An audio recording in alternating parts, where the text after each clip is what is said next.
Assalamualaikum warahmatullahi wabarakatuh. Kembali lagi dengan saya Tursina Ismi Jawina. Nah, di pertemuan kita yang ke-15, di sini saya akan membahas sebuah jurnal yang sudah diberikan oleh dosen saya, yang berjudul Challenges Facing Auditor in Detecting Financial Statement Fraud: Insight from Fraud Investigation. Nah, di sini yang mana membahas mengenai apa aja nih tantangan yang dihadapi oleh auditor dalam mendeteksi kecurangan laporan keuangan pastinya kan. Nah, yang mana di dalam jurnal yang sudah saya baca ini lebih mengarah kepada jurnal akuntansi forensik dan investigasi. Jadi, selamat menonton. Nah, yang sempat tadi saya bilang bahwa jurnal yang saya baca ini, yang saya dapatkan ini adalah memfokuskan kepada akuntansi forensik dan investigasi.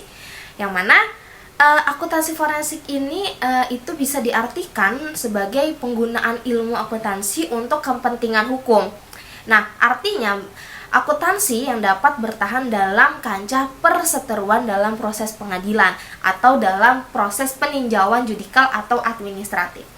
Nah, namanya forensik, pasti teman-teman udah nggak asing lagi nih namanya forensik yang biasa kita dengar di berita kalau ada berita tentang pembunuhan. Nah, forensik dan forensik. Nah, di sini sama halnya dokter forensik dan akuntan forensik gitu kan. Yang mana kalau dokter forensik kan biasanya untuk menyelidiki kasus, biasanya yang saya tonton di berita itu mengenai kasus pembunuhan, yang mana si bagian forensik ini itu menyelidiki atau meninjau lebih dalam lagi bagaimana kematian si korban, bagaimana kira-kira dari luka-luka atau itunya itu bagaimana yang dialami si korban sebelum si korban ini meninggal ya gitu. Nah, kalau akuntan forensik sama, cuma bedanya bukan mayat yang diselidiki, tapi laporan keuangannya. Jadi akuntan forensik ini menyelidiki mengenai kecurangan dari laporan keuangan. Nah, sama halnya misalnya kayak cuma kan kalau biasanya kan yang kita tahu adalah ya kalau misalnya kecurangan audit. Ya ini audit. Tapi ada yang lebih di atas audit, yaitu ini akuntan forensik. Akuntan forensik ini itu lebih menyelidiki tentang audit gagal kan pastinya. Jadi nggak semuanya auditor, misalnya apalagi kasus korupsi itu tidak bisa kita pakai menggunakan auditor biasa, misalnya internal atau eksternal kan. Sesuai dengan yang tadi adalah ini untuk di kancah perseteruan pengadilan. Pasti ini adalah kasus kecurangan dari pencuri berdasi seperti itu. Nah, ini adalah sebenarnya salah satu yang tempat tadi saya pikirin gitu, sempet pengen pas saya baca jurnalnya, yaitu misalnya teman-teman juga kayaknya gue pengen gitu jadi akuntan forensik, kayaknya seru ya kan. Nah, untuk menjadi seorang akuntan forensik ini menurut yang saya baca ya, ada beberapa yang harus diperhatikan nih kalau misalnya kita atau teman-teman dan saya mau menjadi akuntan forensik. Ya, ini di sini kita harus memiliki pengetahuan dasar akuntansi dan juga audit yang cukup kuat. Nggak cukup, malah harus yang kuat gitu kan. Terus yang kedua, kita harus pengenalan perilaku manusia dan organisasi, human and organization behavior. Nah, yang ketiga, kita harus memiliki pengetahuan tentang aspek yang mendorong terjadinya kecurangan, insentif, pressure, attitude, apalagi rationalization gitu, dan juga opportunities. Nah, keempat, kita juga harus memiliki pengetahuan tentang hukum dan peraturan, standar bukti keuangan dan bukti hukum. Lalu yang kelima, kita harus memiliki pengetahuan tentang kriminologi dan viktimologi, profiling. Yang keenam, kita juga harus memiliki pemahaman terhadap pengendalian internal.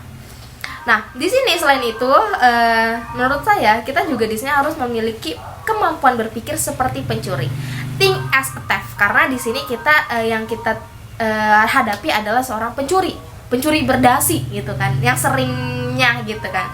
Nah, lalu terdapat perbedaan utama akuntansi forensik dan audit, yaitu lebih terletak ke mindsetnya ya. atau kerangka pikir.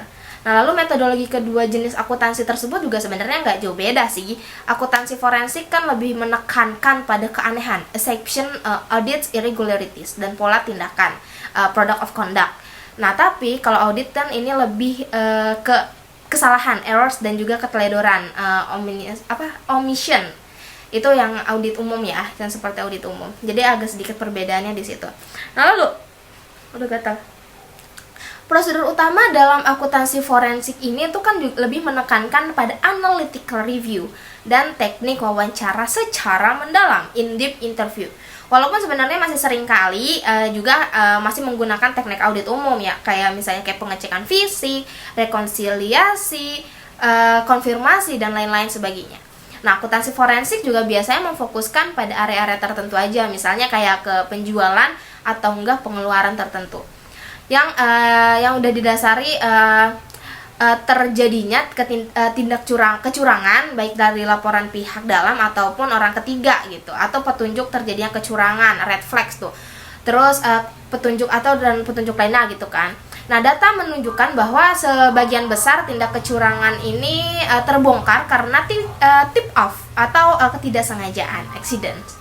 Nah, yang seperti kita tahu pastinya fraud ini sangat amat merugikan ya, apalagi di bidang untuk bidang pemerintah dan juga bidang pemerintahan, semua bidang gitu. Ini bisa menghancurkan pemerintahan dan juga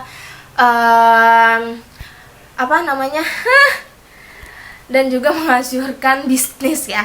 Karena fraud ini menghancurkan segalanya teman-teman sebenarnya.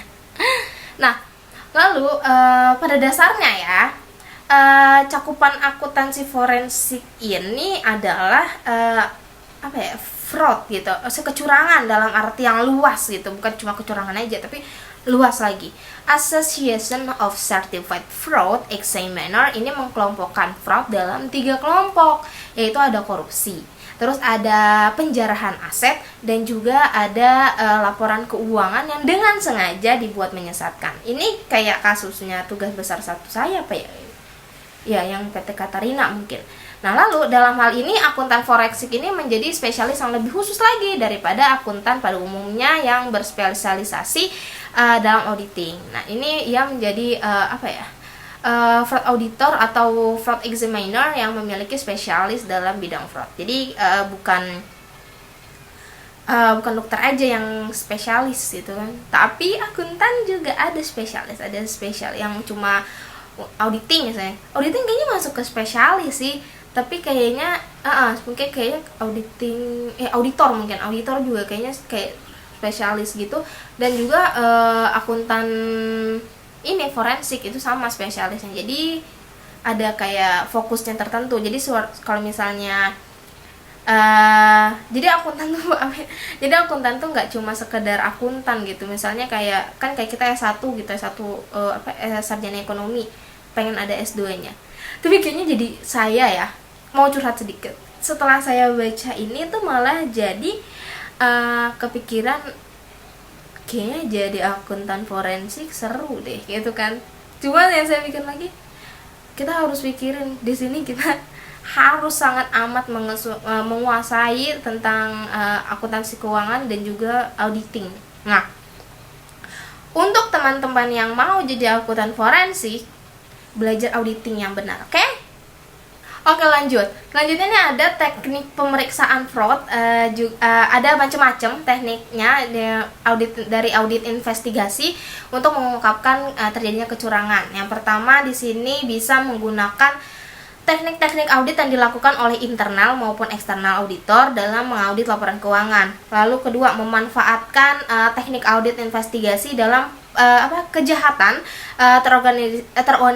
terorganisir dan penyelundupan pajak penghasilan yang juga dapat diterapkan terhadap data kekayaan pejabat negara. Terus yang ketiga, penelusuran jejak keuangan. Keempat, penerapan analisis dalam bidang hukum. Yang kelima, ini penggunaan teknik audit investigasi untuk mengungkapkan fraud pengadaan barang. Dan juga yang keenam ini penggunaan komputer forensik. Dan 7, penggunaan teknik interogasi. Yang ke-8, penggunaan teknik penyamaran. Dan yang ke-9 ini pemanfaatan whistleblower. Nah, yang Kedelapan, memanfaatkan teknik penyamaran yang tadi saya sempat bahas di video awal. Ya, di awal maksudnya, di situ kita harus bisa bertindak sebagai pencuri gitu kan. Jadi kan menyamar dong.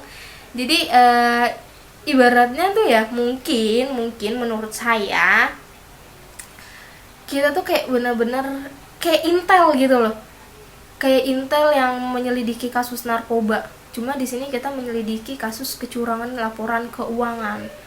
Dan yang diselidikinnya juga bukan yang sama kayak intel juga ya. Bukan diselidikinnya bukan cuma yang bawahnya, tapi yang atasnya. Makanya tadi saya bilang yang diselidikin adalah pencuri berdasi. Teman-teman pasti tahu apa itu pencuri berdasi ya.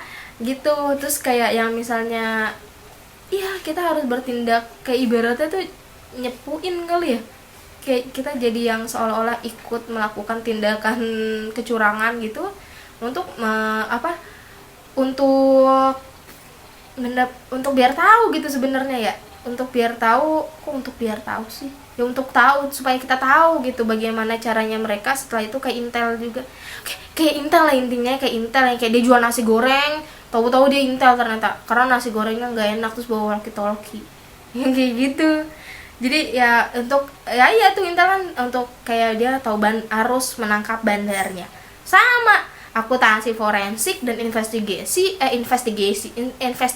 juga begitu, kita selidiki nih, nggak usah. Jadi kalau untuk yang mau jadi profesi akuntan harus memiliki hati yang sabar, karena nggak mudah untuk mengungkapkan sebuah kecurangan, apalagi nih kecurangan yang bisa merugikan bisnis, pastinya bisnis yang perusahaan besar dan juga pemerintahan begitu ya. Nggak beda kalau misalnya audit kan cuma untuk khusus kayak yang top perusahaan gitu, tapi kalau udah forensik nih kayak udah akar-akarnya lagi ada nggak nih, karena misalnya apakah security-nya korupsi gitu, itu harus kita cari tahu juga.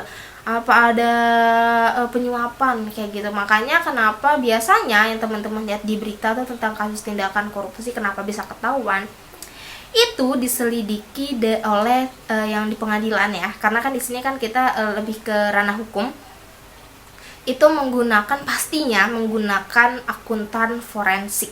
Jadi untuk menjadi seorang akuntan forensik kita gak cuma cukup mengetahui dasar-dasar akuntansi aja, tapi kita juga harus tahu dasar-dasar hukum yang berlaku supaya kita bisa menentukan atau bisa menemukan jalan keluar sebuah masalah korupsi ini terjadi. Mungkin seperti itu tanggapan saya.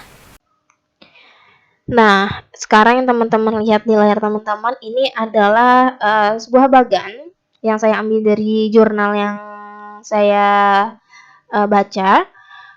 Ini adalah bagan mengenai faktor yang mempengaruhi proses audit. Nah, di sini sudah terdapat insentif auditor. Lalu yang kedua ada pengetahuan, pelatihan, dan pengalaman. Lalu yang ketiga ada kekuatan institusional. Nah, yang mana dari ketiga faktor ini terdapat unsur lagi. Yang pertama di sini ada unsur untuk memahami bisnis klien, lalu yang kedua menilai resiko penipuan. Nah, yang ketiga ini merancang dan melaksanakan tes audit. Yang keempat menyelesaikan masalah, dan yang terakhir ini yang kelima yaitu berkonsultasi kepada ahlinya seperti forensik auditor. Nah, kelima elemen ini diidentifikasi dalam literatur sebagai tindakan yang penting yang mempengaruhi deteksi auditor penipuan. Begitu. Nah, oke, cukup sekian video dari saya kali ini. Kurang lebihnya pastinya mohon maaf yang sebesar-besarnya. Karena ya saya juga saya ulang, saya masih belajar, saya masih mahasiswa. Terus misalnya teman-teman misalnya memiliki info lebih gitu, atau misalnya itu tinggal komen aja di kolom komentar pastinya. Jadi I don't know it is the last video or not, tapi mungkin nggak ada satu video lagi ada satu video UAS lagi. Jadi ini adalah minggu terakhir pembelajaran laporan akuntan, yang nanti next video selanjutnya yaitu adalah UAS, video UAS. Jadi cukup sekian video saya kali ini. Kurang lebihnya mohon maaf. Wassalamualaikum warahmatullahi wabarakatuh.